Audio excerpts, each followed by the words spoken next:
ইনসাফ যদি থাকে, কারোর কোনো হস্তক্ষেপ করার ক্ষমতা নাই, কে খুশি কে বেজার দেখার সুযোগ নাই। আইন যাবে যেদিকে, দেশ যাবে সেদিকে। এই জন্য দুনিয়াতে বেঁচে থাকবো যতদিন, একটা কথা মনে রাখবো, ব্যক্তির পক্ষ নিব না, নীতির পক্ষ নিব। ব্যক্তি যদি আমার কাছেরও হয়, দেখবো আগে তার মধ্যে নীতি আছে কিনা। নীতিবান মানুষ, বর্তমান সমাজে নীতিবানের বড় জ্বালা। নীতিবান মানুষ কি সুখে না দুঃখে? নীতিবান মানুষের জন্য দুনিয়ার পরিবেশ আমরা করতে পারি নাই, অথচ এই বাংলার জমিনকে আল্লাহ কোরআনের জন্য কবুল করেছেন। প্রমাণ কি? প্রমাণ হলো সারা পৃথিবীতে হাফিজুল কোরআন গণের প্রতিযোগিতা হয়নি না হয় না? হাফেজে কোরআনদের প্রতিযোগিতার মধ্যে যেই দেশে কোরআন নাজিল হয়েছে, ওই দেশের ওরাও আমার এই বাংলার জমিনের বাচ্চাদের সাথে পারে না। প্রতি বছর 1 নাম্বার 2 নাম্বার 1 নাম্বার 2 নাম্বার পুরস্কার এই বাংলাদেশের ছেলেদেরকে দিয়ে দিতে হয়। আল্লাহ এই মাটিকে, এই জমিনকে আল্লাহ কবুল করেছেন, কিন্তু জমিনওয়ালারা কবুল করে না। মুহতারাম হাজিরিন, আল্লাহ আমাদেরকে এই দুনিয়ায় রাখবেন না বিদায়?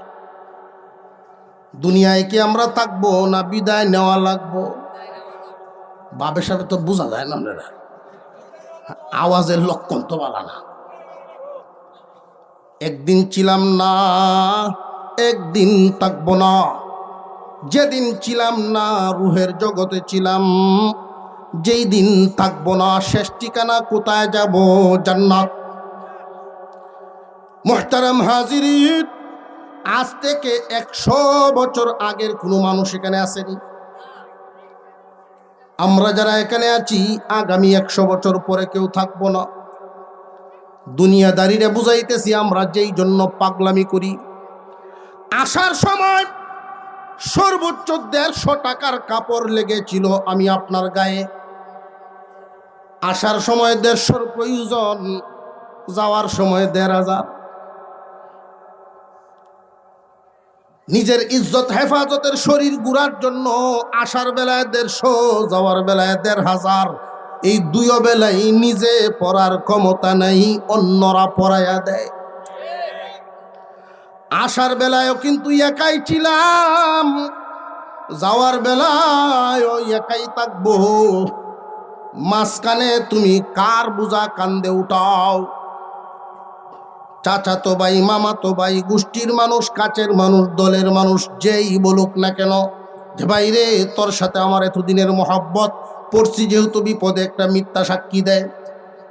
সাবধান, দুনিয়ার জমিন থেকে বিদায় হওয়া লাগবে, একা একা কবরে যাওয়া লাগবে। নীতি তোমার সাথে থাকবে। নীতিটা যদি সঠিক হয়, তোমার জন্য কল্যাণ। মুহতারাম হাজিরিন, উম্মতে মুহাম্মাদি, মুহাম্মাদের দলের লোক যারা হবে, আল্লাহ রব্বুল আলামিন আয়াত নাজিল করে বৈশিষ্ট্য পরিষ্কার বুঝায় দিলেন। মুহাম্মাদের দলের লোকের বৈশিষ্ট্য হবে আশিদ্দাউ আলাল কুফফার রুহামাউ বাইনাহুম। অন্যের সাথে কোনো আপোষ হবে না। ন্যায় নীতিবানের সাথে হবে রহম দিললা। নীতির সাথে প্রয়োজনে রক্ত লাগলে রক্ত দিবে, তবু নীতির পক্ষেই থাকবে। পরিচিত না দূরের একজন মানুষ নীতির উপরে যদি থাকে, ওই দূরের মানুষের পক্ষেই যাবে, কারণ সে ব্যক্তি দেখে পরে, নীতি দেখে আগে। আমরা এই সবক যখন ভুলে যাই, তখন এই দুনিয়ায় এলোমেলো হয়ে যায়। লক্ষ্য করে দেখেন, বর্তমান দুনিয়ায় থানায় যান, কোর্টে যান, যত মামলা পাবেন 90% মামলাই মিথ্যা মামলা, মিথ্যা সাক্ষী। সাক্ষী যে আপনি দিয়া দিলেন, ও মুসলমান ভাইয়েরা আমার, সাময়িক সময় হয়তো আপনি ভেবেছিলেন আমার চাচাতো ভাই রাগ করবে যদি পক্ষে সাক্ষীটা না দেই, আরেকদিন ডাক দিলে আসবে না। মুহতারাম ভাইয়েরা আমার, এই ভয় অন্তরে আনার প্রয়োজন নাই। যেই মানুষটা নীতির পক্ষে থাকলে আপনার সাথে সম্পর্ক রাখে না, আপনি নীতির পক্ষে থাকতে গেলে যদি কেউ আপনার থেকে দূরে সরে যায়, তারে সরতে দেন, তারে তো আপনার প্রয়োজনও নাই। একজন মানুষ যদিও আপনার প্রতি রাগান্বিত হন, এই কথাটা শুনলে যে নীতির কারণে সম্পর্কের কমতি হয়েছে, নীতি চারে নাই, সম্পর্ক গেছে বাদ, বাকি 10 জন লোক দাঁড়ায় যাবে আপনার সাথে সম্পর্ক গড়ার জন্য। এবং যেই লোকটা দূরে গিয়েছিল সে একা একা নীরবে যখন বসবে, নিজের বিবেকের পাল্লায় মাপবে, আমি ভুল, আমার ভাই ঠিকই ছিল। যেই দিন আপনি দুনিয়া থেকে বিদায় হয়ে যাবেন, কবরের পাশে দাঁড়ায় হলেও বলতে বাধ্য হবে, এক সিংহ পুরুষ শুইয়া রইছে। মুহাম্মাদের দলের লোক অন্যায়ের সাথে আপোষ করবে না, সারা জীবন নীতির মধ্যে থাকবে। মানুষ নীতি হারা হয় 2টা কারণে। কয়টা কারণে? আরো জোরে মুখস্থ করতে হবে, সারা জীবন যেন আমল থাকে। আজ থেকে পাক্কা নিয়ত করে ফেলবে, নীতির পথে থাকতে গিয়ে যদি আমার দল আমারে দূরে সরায় দেয়, সরব। নীতির পক্ষে থাকতে গিয়ে যদি গোষ্ঠীর মানুষ দূর হয়ে যায়, হবে। নীতিবানের পক্ষে থাকেন আল্লাহ। মুহতারাম হাজিরিন, মানুষ নীতি হারায় 2টা কারণে। 1 নাম্বার কারণ, লোভের কারণে মানুষ নীতি হারায়। উম্মতে মুহাম্মাদি, মুহাম্মাদের দলের লোক লোভ দেখাইলেও নীতি হারাবে না। আবু জেহেল, আবু লাহাব, উতবা, সাইবা মুহাম্মাদুর রাসূলুল্লাহকে প্রথম লোভ দেখাইল, মক্কার আমির বানায় দিব, মক্কার সর্দার হবে আব্দুল্লাহর ছেলে মুহাম্মদ। এই মক্কা নগরীর সব চাইতে সুন্দরী নারীও যদি সে গ্রহণ করতে চায় আমরা দিব, তবু আমাদের বাপ দাদার ধর্মের বিরুদ্ধে যেন সে না যায়। আল্লাহর রাসূল বলেছিলেন, আমার এক হাতে সূর্য, এক হাতে চন্দ্র যদি এনে দেওয়া হয়, তবু কালিমার দাওয়াত বন্ধ করা সম্ভব হবে না, কারণ আমার পক্ষ থেকে শুরু করি নাই, আল্লাহর আদেশে করছি। মুহতারাম হাজিরিন, নীতি এমন এক মজবুত হাতিয়ার, নীতি আপনাকে যদি সঙ্গ দেয়, দুনিয়া এবং আখিরাত কামিয়াব। নবীজি আদালতে বসছেন, আদালতের জজ আল্লাহর রাসূল নিজে। একজন আসামির বিচার হবে, একজন মহিলা, চুরির বিচার। মহিলার বিরুদ্ধে মামলা আসলো নবীজির দরবারে, স্বয়ং নবীজি আদালতে বসা। পরিচয় মিলল, এই মহিলাটা কুরাইশ বংশের। কুরাইশ বংশের মহিলা, চুরির দায়ে হাত কাটা হবে, শরীয়তের আইন চালু করা হবে, জজের রায় হবে। এখন সাহাবীদের মধ্যে কানাঘুষা শুরু হয়ে গেছে, কুরাইশ বংশের নারী। আল্লাহর রাসূলের কানে কানে একজন গিয়া স্মরণ করাও, কুরাইশ বংশের তো মর্যাদা আছে, ইজ্জত আছে, বংশের নাক কাটা যায়, শাস্তিটাকে একটু হালকা করা যায় কিনা বংশের সম্মানে। কিন্তু কে যাবে নবীজির কাছে এই সুপারিশ লইয়া, এই দরখাস্ত লইয়া? বর্তমান জামানায় তো হালতটা বুঝেন, কুরাইশ বংশ আল্লাহর রাসূলের বংশ। এটা তো আরো খুশিতে যাওয়ার কথা যে আমি একটু তেল মারতাম গিয়া।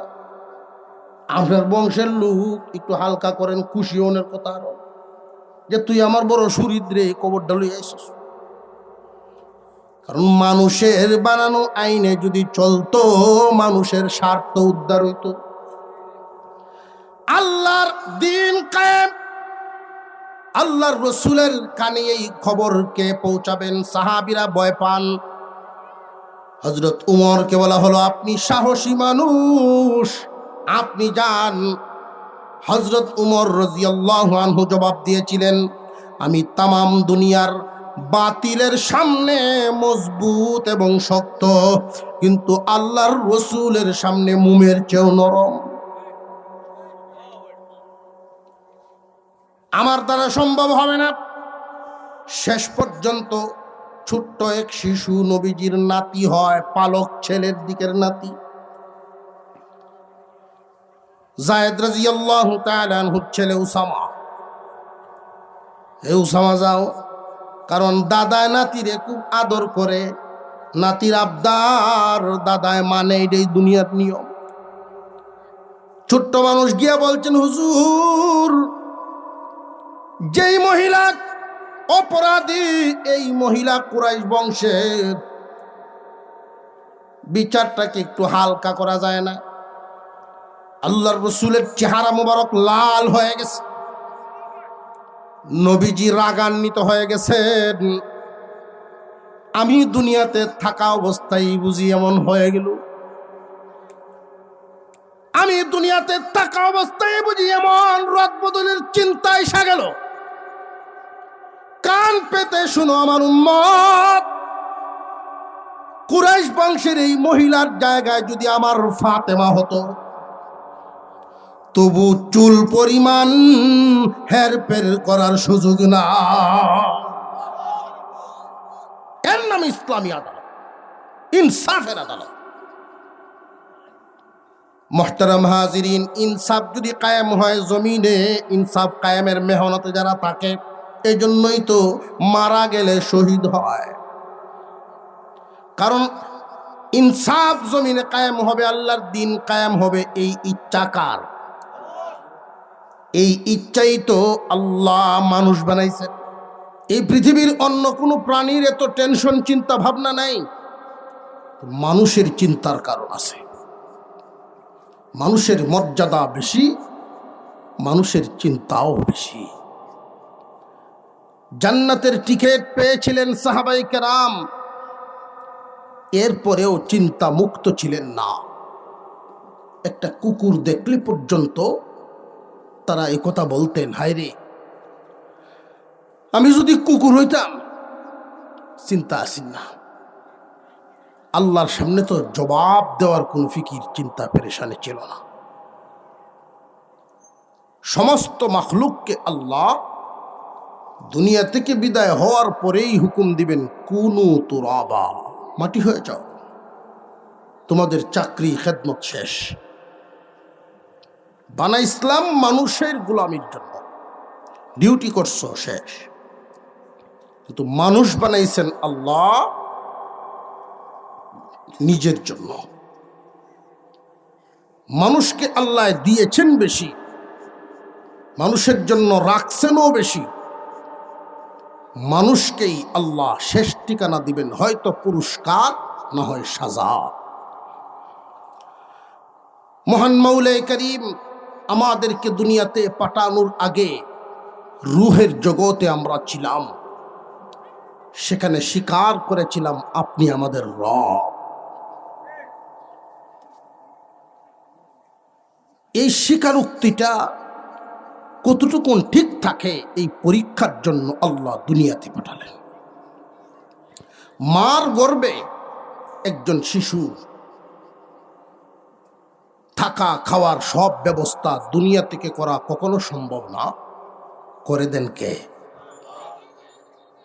আল্লাহ বলেন, বান্দা তোমার উপর কোনো হুকুম নেই, শুধু আমি দিব তুমি নিবা, আমি দিব তুমি নিবা। বালেগ হওয়ার আগ পর্যন্ত আল্লাহ বান্দাকে শুধু দিয়েই গেলেন। বালেগ যখন হইল, আল্লাহর হুকুম মানার যোগ্যতা করে, হুকুম মানতে পারে এমন যোগ্যতা তার মধ্যে দিয়া আল্লাহ হুকুম দিলেন 5 ওয়াক্ত নামাজ পড়ো, বছরে 1 মাস রোজা রাখো, ধনী হইলে যাকাত দেও, হজ করো। এই বিধানগুলো কার? আল্লাহর জমিনে আল্লাহর দ্বীন কায়েমের মেহনত। সমস্ত নবীগণকে আল্লাহ পাঠিয়েছেন উদ্দেশ্য একটাই। মুহতারাম হাজিরিন, ফেরেশতাদের সাথে আল্লাহ আলোচনা করেছেন। এই ওয়াজ অনেক শুনছেন আপনারা। আমি আমার প্রতিনিধি পাঠাবো, দুনিয়ায় আমার প্রতিনিধি বানাবো। মানুষকে আল্লাহ সৃষ্টি করেছেন প্রতিনিধি হিসেবে। প্রতিনিধির কাজ হলো মালিকের যেই কাজ, প্রতিনিধির সেই কাজ। মালিকের হুকুম বাস্তবায়ন করা হলো প্রতিনিধির দায়িত্ব। যেই মানুষ এই কথা গ্রহণ করে না, পালন করে না, ওই মানুষ মানব সৃষ্টির আসল হইতে পারল না। মানুষ হিসেবে আল্লাহ আপনি আপনাকে যে দুনিয়াতে পাঠালেন, দায়িত্ব আমার উপর আপনার উপরে আছে না নাই? পৃথিবীর জমিনে আল্লাহর দ্বীন কায়েম হবে। আল্লাহর দ্বীন কায়েমের জন্য সমস্ত মানব জাতি প্রচেষ্টা চালায়া যাবে। মনে মনে নিয়ত থাকবে, ইচ্ছা থাকবে, মনে মনে ইচ্ছা থাকবে, দেহ দিয়া চেষ্টা থাকবে। একজন মানুষ সারা জীবন চেষ্টা করে গেল, কিন্তু জমিনে দ্বীন কায়েম করতে পারলো না। চোখে দেখে যেতে পারলো না যে জমিনে আল্লাহর দ্বীন, আল্লাহর হুকুম কায়েম হয়ে গেছে। তবুও এই বান্দা আল্লাহর সামনে আসামির কাঠগড়ায় দাঁড়াবে না। জবাব তো দিতে পারবে, আমি 2 কদম 4 কদম চলেছিলাম তোমার দ্বীন কায়েমের জন্য। মুহতারাম হাজিরিন, দ্বীন কায়েম বলতে আমরা যা বুঝি সহজ সরল ভাষায়, মসজিদে কি দ্বীন বিরোধী কাজ হয় না? দ্বীন কায়েমের বিধানই আছে। রমজান মাসে রোজা রাখতে এই দেশে কি কোনো বাধা দেওয়া হয়? নামাজিদেরকে কোনো নামাজ পড়তে বাধা দেওয়া হয়? মুহতারাম হাজিরিন, আল্লাহর দ্বীনের উপরে চলা কোনো বাধা নাই এই জমিনে এই পরিমাণ আছে। হয়তো কেউ কেউ বুঝাইতেও পারে যে তাহলে দিন তো চলতে আছে, সমস্যাটা কোথায়? যে সমস্যাটা হলো এক জায়গায়। কোন জায়গায়? যেইখানে সুইচ, ওইখানে। যে সুইচটা কোন জায়গায়? যে আদালতে। আদালত, বিচার আদালত, ওইখানে আল্লাহর দ্বীন কায়েম নাই।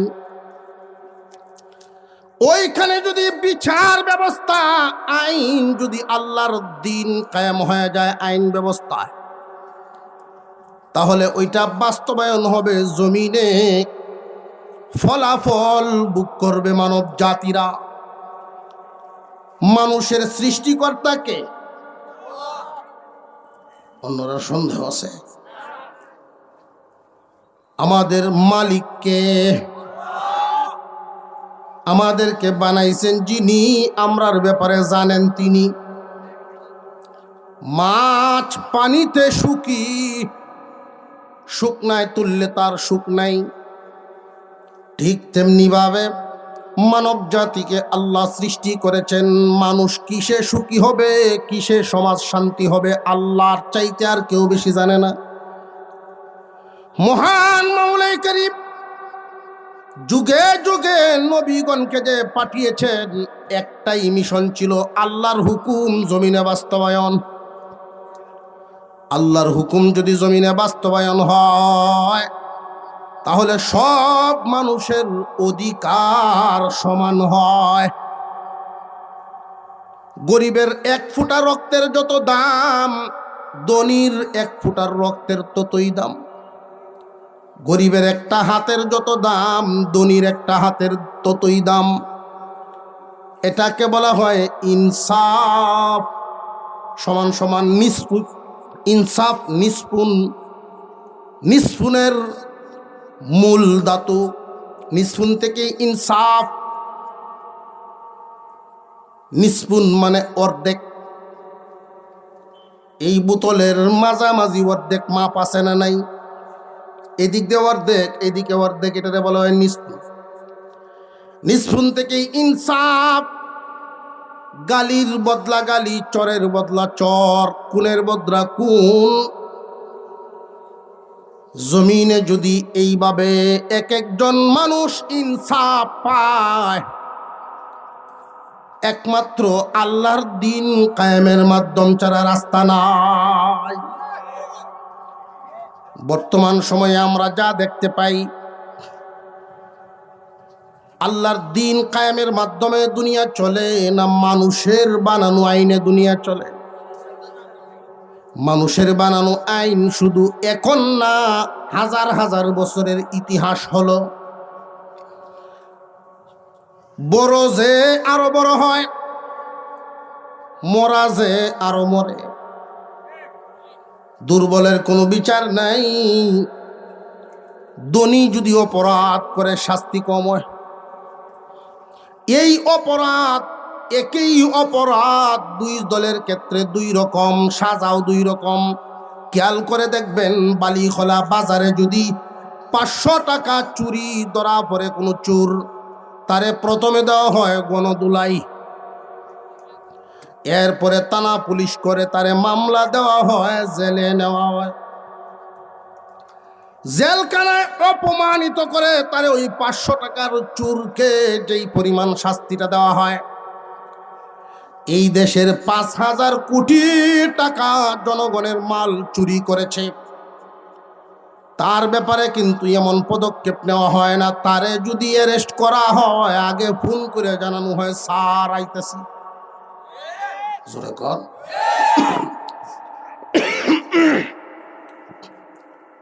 মানুষের আইনে যদি আদালত চলে, বিচার ব্যবস্থা চলে, প্রতিফল তাই হয়।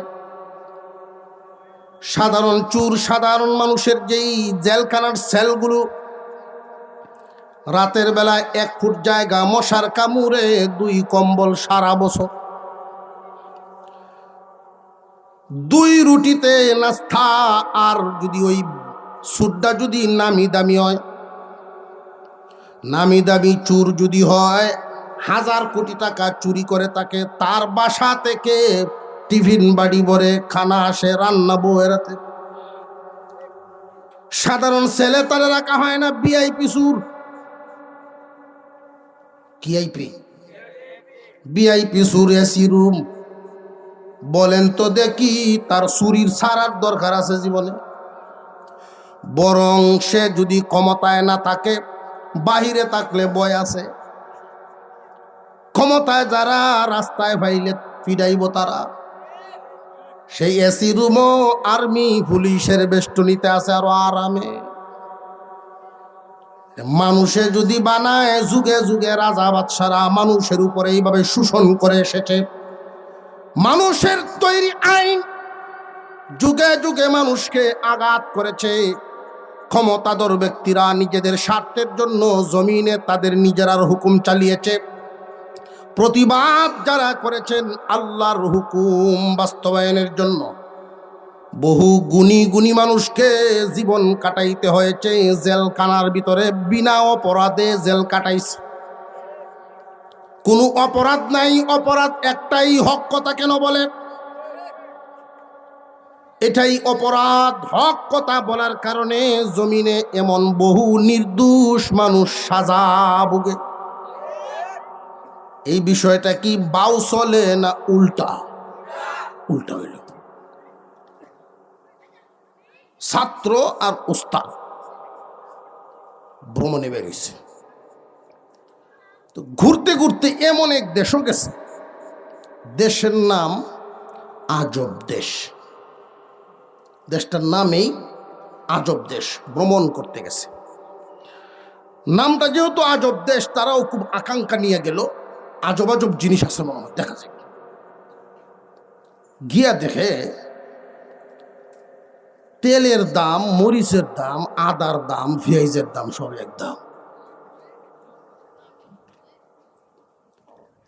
উস্তাদজি বলতেছেন, না রে, এই দেশে থাকা যাবে না। যে কেন হুজুর? যে এই দেশে ইনসাফ নাই, এই দেশে ইনসাফ নাই, ন্যায় বিচার নাই, যার প্রাপ্য যেটা ওইটা নাই। ছাত্র কয়, হুজুর এর তো সুবিধাটা, আমি তেলের বাজা কিছু খাইতাম না, সমান দাম যেহেতু ঘিয়ের বাজা খাই গেলে। উস্তাদ বললেন, দেখ আমি আমার অভিজ্ঞতার থেকে বলি, ইনসাফ নাই যেখানে, এর শেষ ফলাফল ভালো হয় না সেখানে। পৃথিবী টিকে আছে ইনসাফের উপর। সঠিক জিনিসটা যদি নড়ে যায়, কোনো না কোনো একবার দোষে পড়বে। সত্য কখনো ধামা চাপা দিয়ে রাখা যায় না, প্রকাশ পাবেই। এই জন্যই তো মহান আল্লাহ হাসরের ময়দানে আদালত কায়েম করবেন। দুনিয়াতে বহু দোষী ছাড় পাওয়া যায় ক্ষমতার বলে। এই দুনিয়ার জমিনে কলম চলে উল্টা পথে, জবানের সালিশ বৈঠকও চলে উল্টা পথে। এই জন্য আল্লাহ এক আয়াতে ঘোষণা করে জানায়া দিলেন, আলাইসাল্লাহু বিআহকামিল হাকিমিন। আল্লাহ কি হাকিমদের হাকিম না? আল্লাহ কি বিচারকদের বিচারক নন? বিচারের চেয়ারে বসে যারা অবিচার করো, তুমি মহান আল্লাহর বিচারে দাঁড়াইবা আসামি হইয়া। বিচারকদেরও বিচারক আছে না নাই? উনি কে? আল্লাহ। আজব দেশ। উস্তাদ বললেন, তুই তাক বাবা, আমি গেলাম, তবে কখনো যদি বিপদে পড়স হুজুরে স্মরণ করিস। গেল গা। আর ছাত্র মন্দ জিনিস লয় না, দাম যেহেতু সমান, খালি বালা বালাডি লয়। মাশাল্লাহ, কয়েক মাসের ভিতরেই শরীর স্বাস্থ্য এমন এক হালত হইছে, তার স্বাস্থ্যের সাথে কোনো মিলে নাকি স্বাস্থ্য। মনে হয় যে রাস্তাতে গেলে রিক্সাওয়ালা দেখলেও ডরায় যে কি দিয়ে তুলতাম। 2-3জনের সমান হয়েছে। হঠাৎ এই দেশের আদালতে এক মামলা আসলো। মামলাও আজব দেশ, আজব মামলা। চুরে বিচার দিছে আদালতে মালিকের বিরুদ্ধে। খেলা বিচার দিছে, সুরে বিচার দিছে বাড়িওয়ালা সাধুর বিরুদ্ধে। কি বিচার? যে আমরা 2জন সুর ফেডের দায়ে চুরি করি, এটা কি কোনো খারাপ কাম? ফেটের দায়ে চুরি করে, পেটের দায়ে চুরি করি, এটা তো কোনো অপরাধ না। অপরাধ যদি হয় চুরির বিচার হবে, অসুবিধা নাই, মাথা পেতে নিব। দেশের আইনকে আমরা শ্রদ্ধা করি, কিন্তু আমি আমার সাথী বাইরে নিয়ে যে এই মালিকের বাড়িতে ঢুকবো, মালিকের ঘরের ওয়াল এত দুর্বল করে সে যে বানাইলো, ওয়াল দস্যে ভরিয়া আমার সাথী ভাইয়ের উপরে পড়ছে, জাগাত মারা গেছে। বিচার চাই। জজে কয়, বাড়িওয়ালারে ডাকো। বাড়িওয়ালা আসছে, জজের সামনে দাঁড়াইলো। কি অপরাধ? যে বাড়ি বানাইছো ভালো কথা, সিমেন্ট কম দিলা কেন? মার্ডার মামলা লয়ে যাও। মহামান্য আদালত, যদিও আমি পয়সা দিছি, কিন্তু এই বাড়ি তো আমি বানাই নাই, বানাইছে রাজমিস্ত্রি। কথা তো ঠিক রে। এখন মার্ডার মামলার আসামি রাজমিস্ত্রিরা বানায় খবর দিছে তারে আদালতে আনো। রাজমিস্ত্রি কাজে আছেন আর এক জায়গায় কিন্তু খবর দিয়ে আনছে তোর নামে মার্ডার মামলা। কি কয় যাও বুঝবানে। অর্থাৎ মানুষের আইনে চলে যখন যে দেশ, কখন কার উপরে টাটা করে কোন জানে।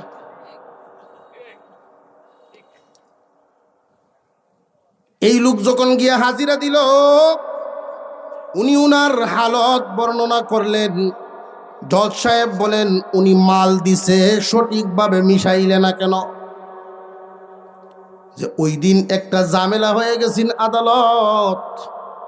কি ঝামেলা? যে পাশের বাড়ির এক বিশাল দেহের অধিকারী এক মহিষ রশি সিরিয়া আমার দিকে দাওয়া করছি। এটারে বানলেই ছুটতে যায়, বানলেই ছুটতে যায়। এটার ভয়ে আমি আর কাজটা ওই দিন ঠিক মতো করতে পারি নাই। কোনো রকম লামসাম সেজে আসছি করতে যাও। তোমার খালাস বৈশলারে আন। বৈশলায় আগে কবর ভাইয়া মহিষ বান্দার কাশি লইয়া গেছে ওটা আদালত, যাতে দুর্বল করে বাঞ্চি কত কইতো না পারে। কাশি দেখাইছে যে এটা কি সিরবার কথা স্যার? যে না, এটা তো সিরবার কথা না। ছিল কেমনে? ওই ইঁদুরে কাটিয়েছি। রায় হয়ে গেল, মার্ডার মামলার আসামি ফাঁসির রায় কার্যকর করা হোক জলদি। ইঁদুরকে ধরো, ফাঁসি বাস্তবায়ন করো। জল্লা দেখো একটা এই উন্দুর হেডারে ভাই আমি কই একটা উন্দুর ধরছে। ফাঁসির লটকানির যে আংটাটা সাফাইতা যায় আটকে না। উন্দুর তো লড়ে, অত শিখন কি গলা সে লড়ে। পরের সপ্তাহে আদালতে আবার সে আপত্তি পেশ করলো। গলা চিকন হওয়ার কারণে ফাঁসি বাস্তবায়ন হলো না। নিচেতে লিখে দিয়েছে, মোটা গলা দেখে একটা নিয়ে বাস্তবায়ন করা হোক। চিকন গলা অসুবিধা, মোটা গলা একটা লই আনিয়ে ফাঁসি সোজা। এখন পুলিশ বেরিয়েছে, মোটা গলা খুঁজতে খুঁজতে গিয়ের বাজাওয়ালারে ভাইছে। এই যে ছাত্র একটাইতে মোটা গলা অত্র অঞ্চল আর নাই। চলেন। কোথায়? কোথায়? ফাঁসিতে ঝুলবে। আমি কি কো অপরাধটা কি আমার? অপরাধ লাগে নাই দেশ, আপনি যে মুডা গলা মুডা হইলেই হইছে। চলেন, আপনার গলা মুডা এটাই অপরাধ।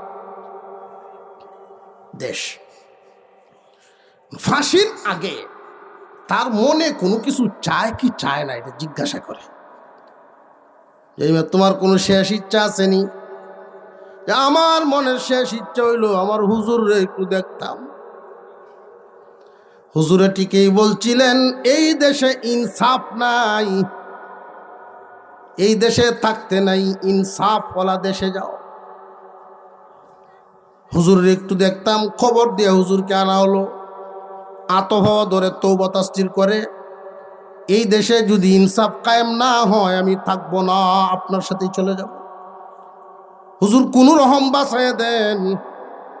হুজুর বললেন, তাহলে কাজ করবে, ফাঁসিতে ঝুলার জন্য তুইও যাইবি, চেষ্টা করবে, আর আমিও চেষ্টা করাম। কেলা আগে লটকি তারে। এরপরে কি বলা লাগে এটা আমি বলবো। দুইজনের মধ্যে প্রতিযোগিতা, কে আগে ফাঁসিতে লটকিবে। খবর গেল বাদশার সামনে।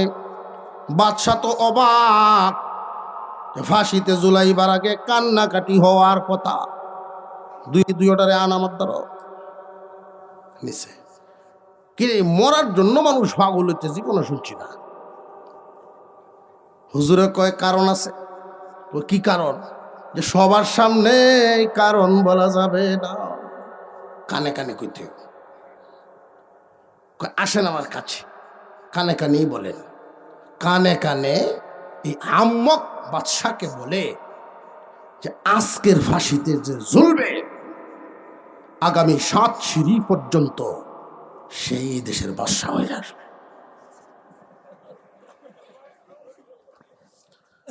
বাদশার তো মুখের হাসি টাসি সব শেষ।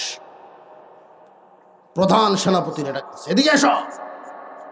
এই দুইটার আত্মাও বাইন দিয়া আমার দেশের বর্ডারের বাইর করে হলে আজকে মনে মনে এত লোভ, আমার দেশের এই চার আমি কাউকে দিব না।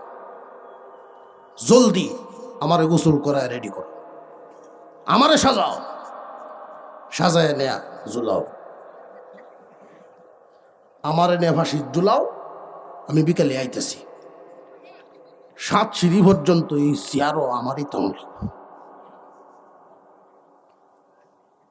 নিজের আইনে নিজের গলতে নিজের মরণ হইছে না হইছে না। যে মানব রচিত আইন যদি কেউ করে অন্যের জন্য, নিজের সুবিধা নিল আরেকজনের ক্ষতি করল, দিন কি এক খালে যায় না, এই দিন দিন না আরো দিন। তুমি যে গর্ত করলা ওই গর্ত তো তোমার জন্য তারা করবে,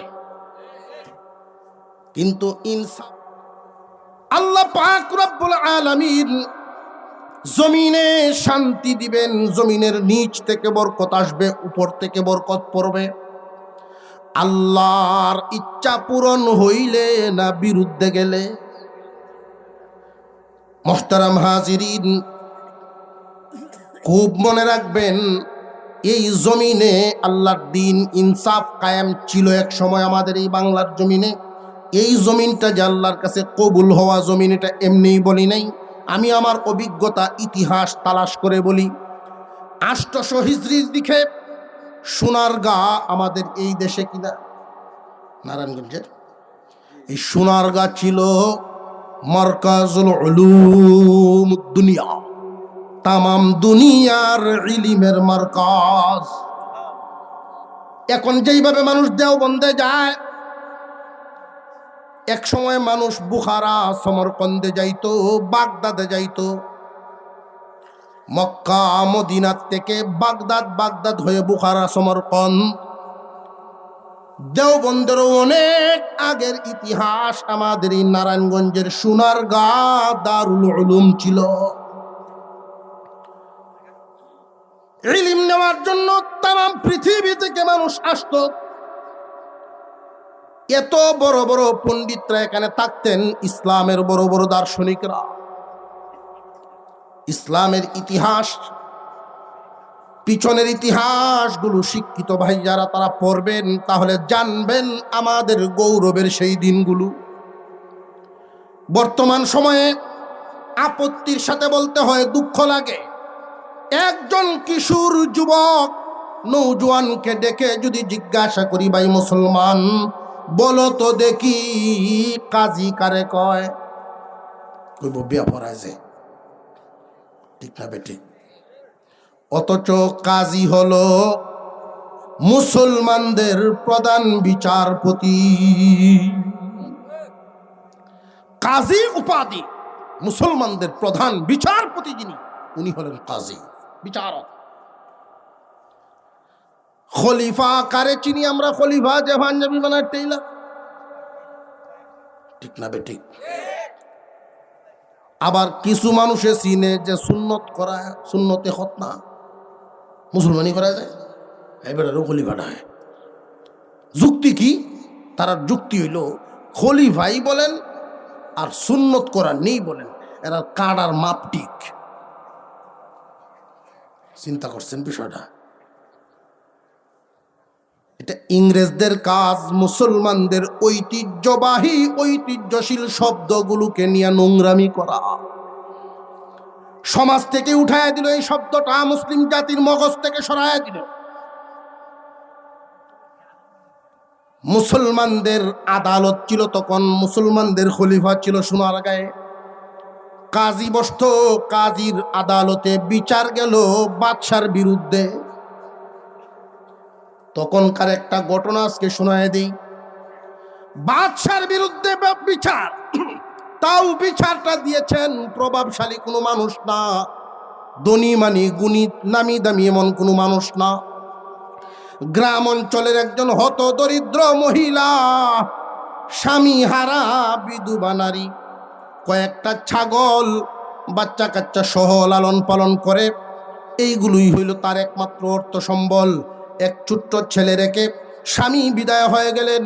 ছেলের মুখের দিকে তাকায়া মহিলা দ্বিতীয় কোনো স্বামী গ্রহণ করেন নাই।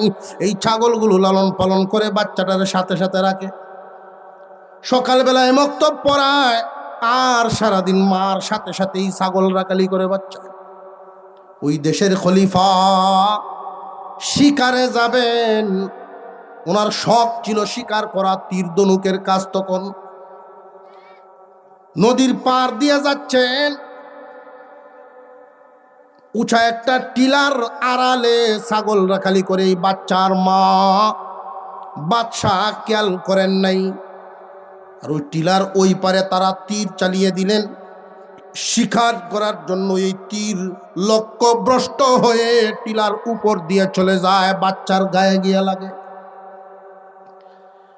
তীর এমন ভাবে আঘাত করেছে, রক্তক্ষরণ হইতে হইতে বাচ্চা মারা গেল, এতিম শিশু মারা গেল। মা কাজীর আদালতে বিচার দিলেন বাদশার বিরুদ্ধে। বর্তমান বিচার ব্যবস্থাটা খেয়াল করেন কি হালত। আর কাজী যখন ছিল ইসলামের আদালত, তখনকার হালতটা ভাবেন। সাধারণ একজন মহিলা বিচার দিলেন খলিফার বিরুদ্ধে। দেশের প্রধানের বিরুদ্ধে যখন কেউ মামলা দেয়, জজ থাকে না, জজ বলা দেখা, ঠিক না বেঠি? জজই থাকে না। মোহতারাম হাজিরিন, আদালতে বিচার গেল, মামলা হাতে নিয়ে উনি সমন জারি করলেন। কাজী সাহেব খলিফার পোশাক ছেড়ে আসামির কাঠগড়ায় দাঁড়াও। আপনি বলা সম্বোধন বাদ দিছেন, তুমি বলে ডাকছেন আসামি। আসামি আসামির মতো দাঁড়াও। মুসলমানদের খলিফা পোশাক ছেড়ে গদি ছেড়ে আসামির কাঠগড়ায় দাঁড়াতে হয়েছে। জিজ্ঞাসা করা হলো, আপনি কি এই মহিলার বাচ্চাকে মেরেছেন? আদালতের পক্ষ থেকে চাওয়া হয়েছে। বাদশাহ কথা বলেন না, কারণ ওনাকে জিজ্ঞাসা করেছে সাধারণ একজন সিপাহী। সরাসরি কাজী হুঙ্কার দিয়ে জিজ্ঞাসা করলেন, তুমি কি অপরাধ স্বীকার করো কিনা করো না? আদালতের সামনে খলিফা জবাব দিয়েছিল, মহামান্য আদালত, এই হত্যা আমি করেছি, তবে ইচ্ছাকৃত করি নাই। আমার জানা শোনা না, না দেখা না বুঝা অবস্থায় ঘটে গেছে ঘটনাটা। এবার কাজী সাহেব অপশন দিলেন দুইটা, যেহেতু ইচ্ছাকৃত করো নাই, কোন বান্দা যদি অনিচ্ছায় গুনাহ করে, এই গুনাহ আল্লাহ কেরামান কাতিবিন ফেরেশতা দিয়ে উঠান না। তোমার জন্য অপশন দুইটা, এটা ইসলামী আদালত। হয়তো বদলা দাও, শিশুর মা যেন সন্তুষ্ট হয়, পরিমাণ নির্ধারণ করে দেওয়া হলো, অর্থদণ্ড দেও, আর নইলে যেইভাবে তীরের আঘাতে তার সন্তান মারা গেছে, মহিলার তীরের আঘাতে তোমাকে এইভাবে মারা হবে। বাচ্চা গরিবের সন্তানের রক্তের দাম একরকম, তুমি বাদশার রক্তের দাম আরেক রকম না। রক্ত সমান, সমান দাম। বাদশাহ অর্থদণ্ড দিলেন। মহিলা বলেন, কাজীর দরবারে এসে আমি সঠিক বিচার পায়া গেলাম। নারী বড় খুশি হয়ে গেলেন, আত্মা ভরে গেল যে এমন এক আদালতের আন্ডারে আমরা আছি যেখানে সঠিক বিচার পাওয়া যায়। ধনী বলে যে ছাড় পাবেন, এই সুযোগ নাই, বাদশাকেই ছাড় দেওয়া হয় নাই। এবার বাদশাহ উনি ওই খলিফায় বলা শুরু করলেন, আল্লাহর শুকর আদায় করি, আল্লাহর শুকরিয়া আদায় করি যে আমার দেশের আদালতে বিচারকের চেয়ারে এমন একজন মানুষ বসা আছেন, আমাকে যিনি ছাড় দেন নাই। অন্যরা তো ছাড় পাওয়ার প্রশ্নই উঠে না। উনি শুকর আদায় করেছেন, উনার হৃদয়টা কেমন, শুকরিয়া আদায় করলেন, আর তখন বলে দিলেন মহামান্য আদালত মাফ করবেন, আপনার প্রতি আমার কুধারণা ছিল, আমার ধারণা ছিল আপনি হালকা করে ফেলতে পারেন বিচারটা, আমি বাদশা বলে আমার ভয়ে যদি আপনি আজকে ছাড় দিতেন, খুদার কসম করে বলি আমার তরবারির আঘাতে আপনার মাথা চলে যেত। কাজী জবাব দেন মুস্কি হাসি দিয়া, আমি বিদায় নিয়েই এসেছি বাসা থেকে, শেষবারের মতো বিবি সন্তান তাদের কাছ থেকে বিদায় নিয়েই এসেছি যে আজকে আমার সামনে এমন একটা কাজ, ঘরে আমি ফিরতেও পারি, নাও ফিরতে পারি, তবু নীতি হারা হব না। কাজী সাহেব বলেন আজকে যদি আমার আদালতে কাঠগড়ায় না দাঁড়াইতেন, আল্লাহর কসম ওই যে দেখেন বেত উনার পিঠ থেকে বের করলেন, পিছন থেকে, এই বেত কোনো পুলিশ না, আমি নিজে আপনার পিঠে পরিচালনা করতাম, নিজে এটা ভাঙার আগ পর্যন্ত বেত মারতেই থাকতাম। এই ছিল আমাদের ঐতিহ্য। সারা জীবন বেঁচে থাকবেন, যতদিন এই কথা মনে রাখবেন ততদিন নীতির সাথে থাকবো, ব্যক্তির সাথে না। নীতি আছে যেখানে, আমিও আছি সেখানে। আমার সন্তানও যদি অন্যায় করে, অন্যায়কে অন্যায় বলতে হবে, ন্যায় বলা যাবে না। মুহতারাম হাজিরিন, উম্মতে মুহাম্মাদি, মুহাম্মাদের দলের লোকের বৈশিষ্ট্য হলো অন্যায়ের সাথে আপোষ করবে না। বলছিলাম অন্যায়ের সাথে আপোষ করে মানুষ কয় কারণে। এক নাম্বার কারণ লোভে পড়িয়া, দুই নাম্বার হলো ভয়ের কারণে। এক নাম্বারে লোভে, দুই নাম্বারে ভয়ে।